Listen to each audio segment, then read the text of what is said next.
The road to democracy didn't come easy for most South Africans. This year marks exactly 62 years since the Sharpeville massacre. March 21st, 1960 was one of the darkest days in South Africa's history.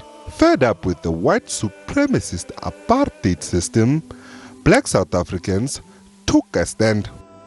The apartheid police force did what it was known for: shooting and killing those who stood against the then brutal government.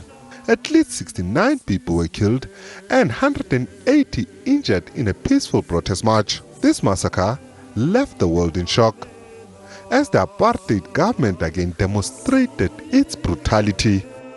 On the day, people were taking a stand for their rights to be recognized.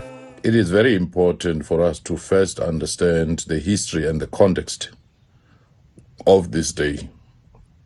It was back in March, on the 21st of March 1960, that scores of people were mowed down unarmed, merely protesting against the apartheid pass laws in a township south of Johannesburg, Sharpeville.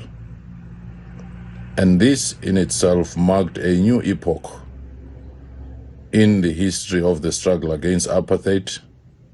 One, the world and international community was made aware of the naked brutality of the apartheid regime.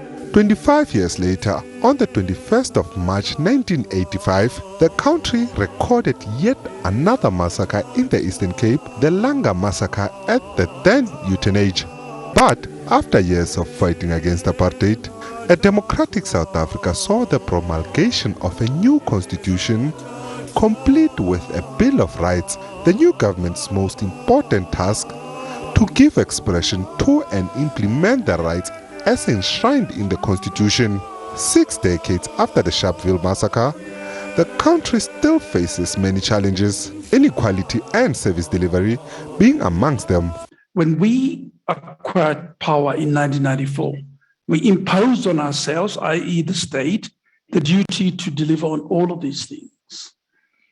And therefore, a lot of the brokenness that came historically had actually to be mended by us. We were to give people access to quality health care. In other words, we assumed the obligations of remedying our society. And I often say that unlike other constitutions, ours very pointedly and open-eyed sought to move society from one point to the other.